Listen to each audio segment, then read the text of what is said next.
What's up mga kabonsay? Welcome po sa channel ko guys, support today's vlog. So nandito ulit ako sa UP Diliman Bonsai Society as always mga kabonsay. Siyempre dito tayo sa bonsai ni Kuya Michael. Si Kuya Mike, ado sa kabila si Kuya Mike. Dito sa Michael's Bonsai Garden po, dito yan sa UP Diliman Society. So pagdating ko dito, sakto nag-i-spray sila ng ano, nag-i-spray sila ng spray sila ng ito. Yan. Amino Plus Foliar fertilizer do sa mga bantigi nila mga kabonsai. Yan. So video natin, pakita ko sa inyo kung tanong natin kung para saan din yung gamit niyang ano na yan, foliar fertilizer na yung mga kabonsai. So yun guys, wag tayong patagal na pasukan tayo ng intro ko, kaya intro, pasok!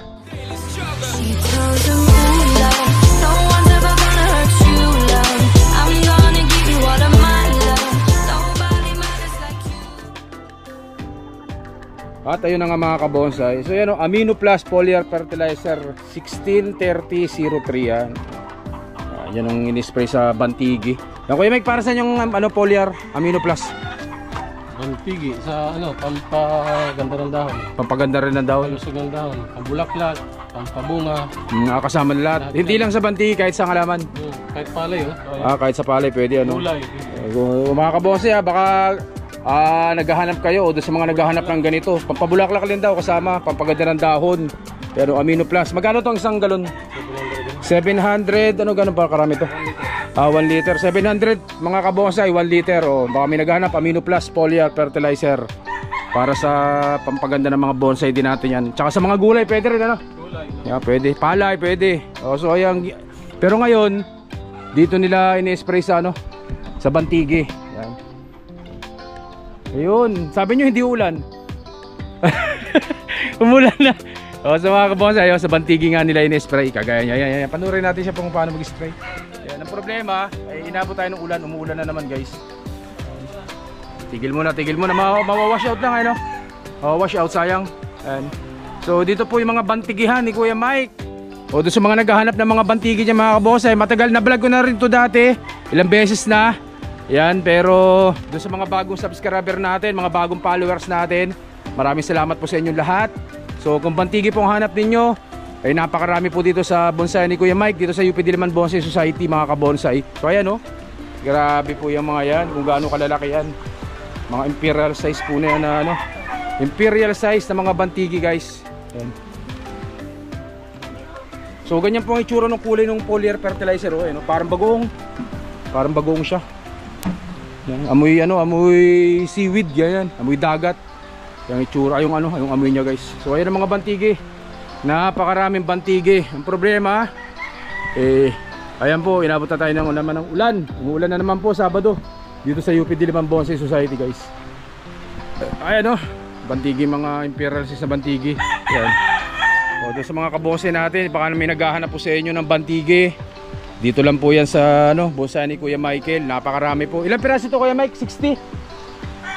Nasa 70 piraso. 70 pirasong malalaki to. Mga XL large, imperial size na bantigi mga kabonsai. So pasyal kayo dito. Yung iba, video natin iba. Dito lang ako sa may lilim. Umuulan mga kabonsai. Yan, saglit lang po.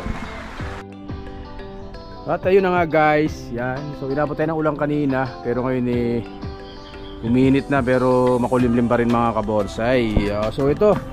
So pakita ko naman sa inyo yung mga water jasmine na alaga ni Kuya Michael dito guys. Yan. Kita nyo ba yung mga water jasmine na yan? Kung gaano yung kagaganda. Yan. So ganyan kalalaki guys.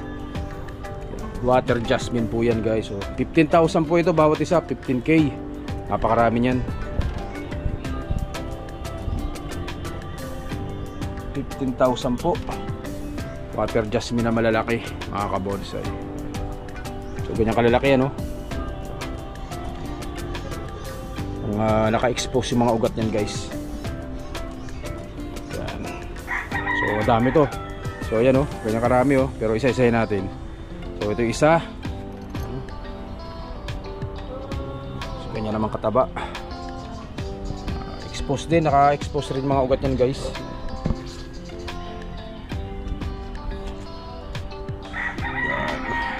Yan. Water jasmine. Ito multiple trunk siya, ang dami.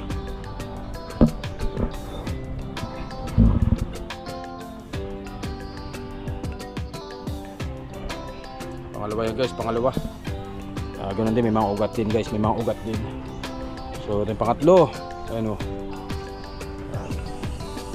Kanyang kalaki.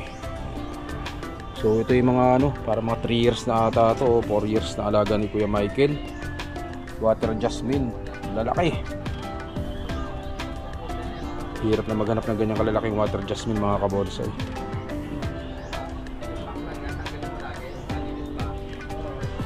Kanyang kataba oh.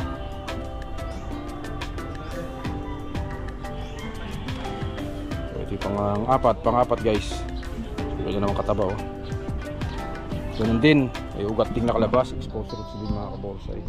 So ulo na lang ang binubuo dito, ulo. Yung iba naka 3rd generation branch na wiring na rin yan guys. Ganyan kalaki. Taba rin oh. Exposed din guys, exposed. Pang-apat.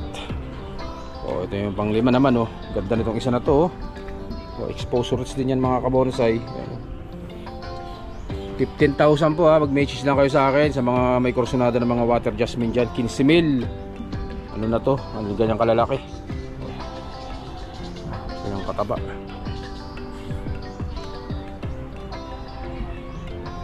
Ganda rin. Yung pang-anim nyo guys oh. Ganyang kalaki naman siya.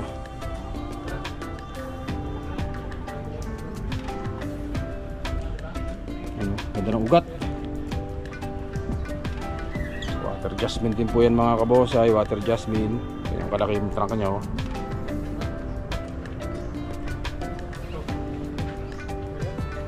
Ito katabi nya. Ganun din, ganda rin ito. Formado oh.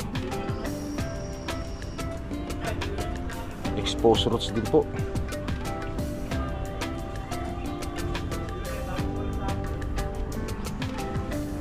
Ganda. Kanyang kalaki naman siya. Taba. So napakabihira na. Bihira na yung ganitong kalalaki no? Bihira na. So ito ganyang kalaki oh. Si Kuya Michael na lang ang may ganitong karaming water jasmine dito sa UP Diliman Bonsai Society guys.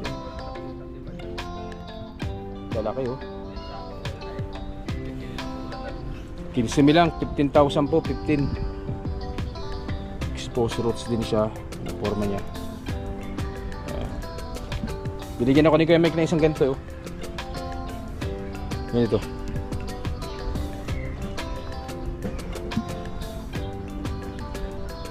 Babakbakan ko nga ng osmokot kaya bumili ako eh. So ito guys, exposed din. Yan oh. Ugat pa lang, ganyan na kalaki. Oh, yun itong yung trunk niya oh. Yan, namumulaklak na oh. Kaya tsaka bango no. Grabe bango.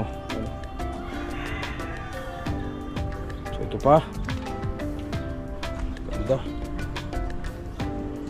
15,000 po mga kabonsai. 15,000 po yan. Mag-message kayo sa akin mga kabonsai kung kursunado nyo ng ganyang kalalaki mga flowering. Itong water jasmine flowering. Sa category ng flowering yung mga kabonsai. Ganda nyan pag namulaklak. Sobrang bango. So ito isa na to malaki rin oh. Laki nyo po. Laki ng base. Ugat. Exposed roots ano? Exposed roots.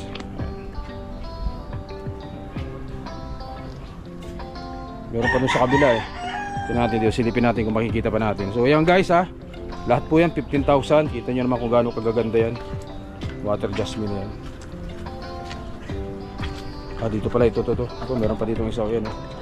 So ito guys, yung ganun din. Exposed roots din. 15,000. 10k din po yan guys. Tsaka yan, isang yan sa kabila. Yan. Dito silip natin dito sa kabila. Ayan. 15k. Yan. Single track lang. Pero mayroong exposure sa konti. Parehas lang po 15,000 mga kabonsai. So ayan, ganyang kadami oh. Grabe ang daming yung water jasmine na yan. Kuya Michael. Dami. Siyempre yan mga tugas, napakarami ring tugas dyan. Ano?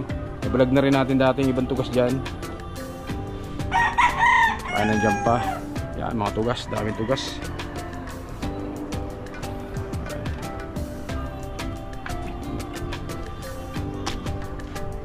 po. Iba mga naka-wild para lumaki yung sanga. Yan. Talagang sadyang pina-wild dyan ni Kuya Mike. Yan. Po. Palok.